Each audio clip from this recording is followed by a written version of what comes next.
वंदनामि आदरणीय पूजनीय अय्या जी। साधन तो पूरो सखी हो। अय्या जी, मैं ये जानना चाहती थी कि जैसे हम उपोषित में होते हैं और कई बार पास जी। में गाने वगैरह चल जाते हैं, तो हम उससे अपने मन को जी। हटाने के लिए मन में ही करणीय मेत्ता सूक्त का पठन करते हैं या बुद्ध वंदना करते हैं।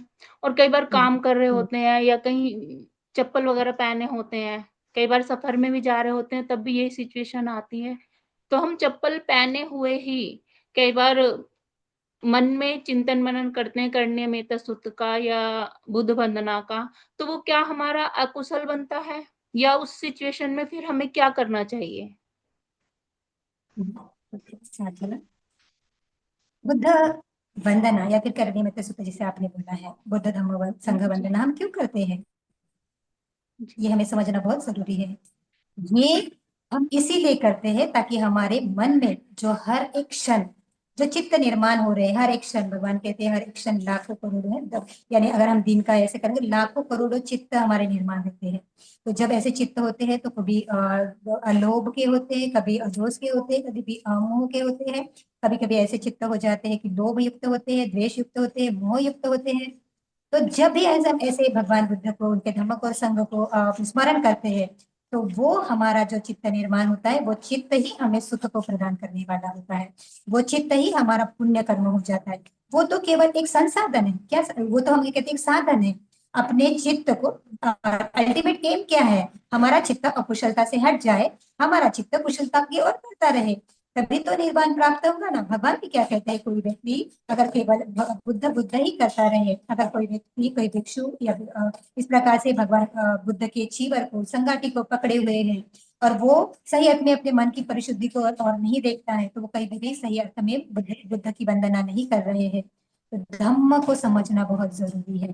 धम्म ये है कि सही अर्थ में आप ये जो भी कुछ कर रहे हैं, ये जो कुछ भी आलम्बन आप अपने चित्त को ग्रहण दे रहे हैं, आप चित्त को ग्रहण कर रहे हैं, अल्टीमेट एम है अपने आप को अकुशलता से बढ़ाना, अपने आप को अपने चित्त को परिशुद्धि की ओर लेके जाना, अपने चित्त को दुख से मुक्त कराना और उस क्षण का सुख निर्माण करना। उस क्षण को दुख से मुक्त कर दिया, अकुशलता से मुक्त कर दिया, वो क्षण आपके लिए सुख हो गया।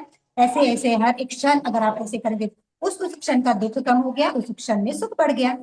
जितना ज्यादा करोगे उतने दुख कम होंगे, उतने सुख बढ़ेंगे। तो समझना बहुत जरूरी है। और रहा चप्पल पहन के करना है या चप्पल नहीं पहन के करना है, सबसे इंपॉर्टेंट है बुद्ध के प्रति, धम्म के प्रति, संघ के प्रति निस्वार्थ भाव से आप उसको ग्रहण करना। अगर आपको ऐसे लगता है कि वो बहुत अकुशल है, मुझे चप्पल निकाल लेनी चाहिए, तो निकाल दीजिए। क्योंकि अगर आपके मन में ये भी आता है कि मैंने चप्पल पहन के भगवान बुद्ध की वंदना की है, तो वही आपका क्या हो जाता है, पुण्य कम हो जाता है। तो काया से केवल नहीं करना है, सही अर्थ में चित्त से करना है। काया तो यही रह जाएंगे, किसी हम कहते हैं पांच उपाधि जो स्कंद है, काया त्यागने के बाद में वो उस प्रकार से हम आगे फॉरवर्ड नहीं कर सकते हैं, चित्त ही फॉरवर्ड करते हैं। तो सही अर्थ में चित्त की परिशुद्धि का धर्म है, चित्त की कुशलताओं का धर्म है, चित्त से अकुशलताओं को दूर करने का धर्म है। तो कभी भी थोड़ा सा भी मन में इस प्रकार से किंतु परंतु है तो वो तुरंत ही दूर कर दीजिए और भगवान बुद्ध के प्रति सही अर्थ में उनकी वंदना कीजिए। और केवल देखेंगे कि एक वंदना करने से, एक स्मरण करने से भी दीर्घ दीर्घ कल्प का पुण्य लाभ प्राप्त होता है। तो सही अर्थ में इस प्रकार से धारण कीजिए। और गाने गाने का क्या है, गाने के तो बोल है।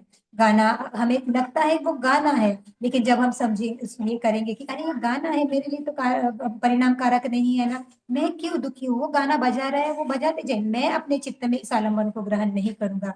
मैं तो अपने चित्त में केवल और केवल अपना जो मुझे निर्वाण की ओर लेके जा सकता है या फिर मुझे दुख की ओर लेके जा सकता है, उसी आलम्बन को ग्रहण करूंगा, वही योनिसो मनसिकार करूंगा। तो देख लेना, ये जो गाने भी बजते हैं ना, तो वो भी कुछ ये प्रॉब्लम नहीं क्रिएट करते। अभी दिवाली आई थी तो हम जिस बिहार में रहते थे तो बहुत जोर जोर से पटाखे फूट रहे थे। पास में शादी भी थी, उदाहरण दे रही हूँ, पास में शादी भी थी तो बहुत जोर, बिहार से लग के शादी थी, बहुत जोर से गाने बज रहे थे। और ऐसे नहीं कि थोड़ी देर के लिए बज गए और समाप्त हो गए, रात में 11-11 बजे तक गाने बज रहे थे, इतना शोर था। और इतने शोर में भी हमने उसको ग्रहण नहीं किया, क्योंकि हमने ये नहीं देखा वहां पे शोर है, हमने क्या देखा, मुझे मेरे चित्त को शुद्ध करना है, मुझे मेरे चित्त में सुख निर्माण करना है। मैं क्यों ये देखूं कि यहाँ पे ये लोग क्या कर रहे हैं, मैं क्यों ना ये देखूं कि मुझे अपने चित्त को कहाँ पे लेके जाना है, मैं अपने चित्त को किस प्रकार से आनंदित कर सकती हूँ। हमने वो क्षण भी एंजॉय किया, सच मानिए हमने वो भी क्षण एंजॉय किया। अरे देखिए तो किस प्रकार से गाने गाने बजा कर ये भी नहीं समझ में पा रहे कि बिहार के बाजू में ही है। तो इस प्रकार से नहीं करना चाहिए, क्योंकि सुख वो नहीं है जो बाहरी है, सुख वो है जो भीतर है। कि ये भीतर ही सुख जो बहुत ज्यादा बढ़ जाता है, तभी सुगति की ओर जाता है, तभी निब्बान की ओर जाता है। तो आलम्बन ऐसा ही ग्रहण कर लीजिए और सही अर्थ में उस आलम्बन के प्रति इतना एकनिष्ठ हो जाइए कि इस आलम्बन के अलावा हमें कुछ भी ना दिखाई दे। तो जब हम इस कुशल आलम्बन को ग्रहण करते हैं तो सही अर्थ में बहुत कुशलता प्राप्त करते हैं। बाहर बाजू के जो ऑब्स्टेकल्स है वो ऑब्स्टेकल्स भी हमें कोई परिणाम करेंगे। वंदामी आई है जी। साधु सत्यवंतु। तो एक्चुअली सपोज कोई हम सुत्ता कोई पठन कर रहा है घर पे, या फिर हमने ही लगाया है। एक्चुअली आई मैं बहुत ज्यादा डांस करती थी, मतलब मैं सीखी भी हूँ डांस। तो मेरा कैसे होता है, वो बीट्स निकल जाते हैं मतलब। तो उसको अवॉइड करना है मुझे। एक्चुअली वो ऑटोमेटिकली मेरी ऐसे, हम मुंडी हिलाते हैं पैर हिलाते हैं, वो ऑटोमेटिकली स्टार्ट हो जाता है। सो मतलब मैं हिप हॉप सीखी हूँ। सो वैसे टाइप का निकल जाता है मेरे अंदर से। सो मुझे वो स्टॉप करना है, वो कैसे किया जाए। देखिए, सबसे पहले तो बहुत बहुत साधुवाद आपको कि जरूरी नहीं है आप उस बात को बहुत ही हम कहते हैं कि बहुत नहीं ये मुझे बंद करना है, ये सही नहीं है, ये सही नहीं है, बिल्कुल भी नहीं। आप देखिए, जो भी आप कर रहे हैं, जो भी गाने सुन रहे हैं या फिर जो भी डांस कर रहे हैं, क्या उसमें लोभा जाग रहा है, क्या उसमें मोहा जाग रहा है, समझना बहुत जरूरी है। क्योंकि अगर कोई डांस एक एक्सरसाइज भी है, अगर उसको एक्सरसाइज की ओर देखा जाए कि नहीं ये अगर मेरी, मैं अगर इसको कर रही हूँ तो मुझे मेरी मेरी जो शरीर है वो सुचारू रूप से चलता है, तो आप वो डांस करेंगे तो आपको उसका लाभ होगा। तो समझना क्या है ये बहुत जरूरी है आपको, या फिर सभी लोगों को ये समझना बहुत जरूरी है कि बुद्ध का धम्म क्या है। बुद्ध ये नहीं कहते हैं कि इस प्रकार से कार्य जो करते हैं तो उसका शील भंग हो जाता है। बुद्ध ये कहते हैं कि जिस भी प्रकार आपने लोभा, मोहा और दोषा, लोभा दोषा और मोह जो है उस पे आसक्त होकर कोई भी कार्य किया है, तभी वो अकुशलता की ओर जाता है, तभी वो दुख की ओर जाता है। क्यों? क्योंकि चित्त, हमारा जो चित्त होता है, सोतापति जो चित्त होता है वो अंदर बैठा है, जो इसको कैलकुलेट करता है, ये कुशल क्या है, वो अकुशल क्या है, वो अंदर है। तो वो जानता है, अगर आप एक्सरसाइज कर रहे हो, डांस कर रहे हो, एक्सरसाइज कर रहे हो, तो चित्त को पता है कि मेरे काया के लिए, मेरे सुचारू रूप से वो उसके लिए वो आवश्यक है। अगर चित्त में ऐसे आता है अरे मैं डांस कर रही हूँ, तो फिर वो क्या शील में बैठता है, शील में नहीं बैठता है, नहीं करना चाहिए ना, भगवान ने तो इस प्रकार से बताया है ना। भगवान का जो धम्म है वो बहुत ही गहन है, और उसका सूक्ष्मतम रूप केवल और केवल चित्त, चेतसिक रूप और निर्वाण है। इस चित्त और चेतसिक को सही अर्थ में कुशलता की ओर लेके जाना, सही अर्थ में योनिसो मनसिकार करना, ये ही भगवान बुद्ध का धर्म है। तो जो कोई व्यक्ति अपने चित्त में अशुद्धियां दूर करता है, जो कोई व्यक्ति अपने अपने जो हम कहते हैं कि ऐसे कर्म नहीं बनाता है जो उसको अपाय के लिए लेके जाते हैं, और ऐसे ही कर्मों का सृजन करता है जो कर्म इसे सुगति के लिए लेके जाए, जो निब्बान के लिए जो लेके जाते हैं, तो वो हर एक कर्म जो हमारे मन से लोभा, दोषा और मोहा को नष्ट करने वाला होता है, वो हर एक कर्म काया से, वाचा से और मन से सही डायरेक्शन में लेके जाता है। तो जांचना चाहिए कि क्या ये जो मैं कर्म करता हूँ, कर रही हूँ, कर रहा हूँ, क्या सही में मुझे अलोभा, अदोषा और अमोहा या प्रज्ञा की ओर लेके जा रहा है।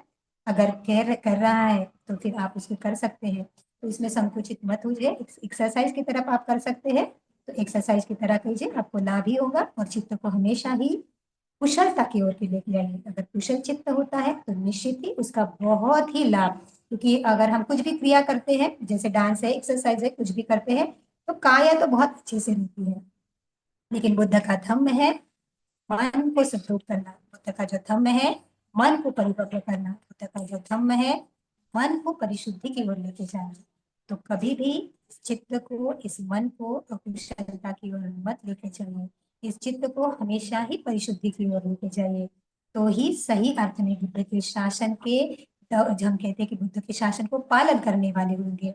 और केवल एक ही नहीं, केवल एक भी व्यक्ति ऐसा होता है जो बुद्ध धर्म और संघ के सही अर्थ में निष्ठा युक्त चित्त से कुशल कर्म करता है और इस बुद्ध शासन को सुचारू रूप से चलने के लिए अपने विनय को पालन करता है, अपनी कुशलता को संग्रहित करता है, दूसरों की कुशलता को बढ़ाता है, तो इस बुद्ध शासन को चलाने वाला होता है। तो हर एक व्यक्ति बहुत पुण्य प्राप्त करता है। तो बस ऐसा ही कीजिए कि हमारे इसका जो मनुष्य जीवन मिला है बहुत पुण्य से मिला है, और हमारे पुण्य ही संचित हो और हमारी कुशलता ही प्राप्त हो, और हमें ये जो पुण्य है, ठीक है अभी निब्बान के लिए तो बहुत दूर का रास्ता है, लेकिन कम से कम सुगति तो हो। अगर ये पुण्य, ये जो जीवन है उसके बाद में अधोगति होती है, ऐसे कर्म बनते हैं, अधोगति के कर्म बनते हैं, तो क्या प्राप्त कर लिया इस जीवन में, क्या प्राप्त कर लिया इतनी संपदा कर करके, क्या प्राप्त किया इतना बड़ा नाम कर करके, तो जाना तो उपाय नहीं है। तो कर्म के प्रति सजग रहिए, अपने चित्त के प्रति सजग रहिए, बाकी सब आपको निरंतर ही मिलता रहेगा। तो भगवान का जो धम्म है परिशुद्धि का है, चित्त परिशुद्धि का। जो भी व्यक्ति चित्त परिशुद्धि की ओर कार्य करता है उसे उतना लाभ होता है जितने लाभ की वो तुलना भी नहीं कर सकता।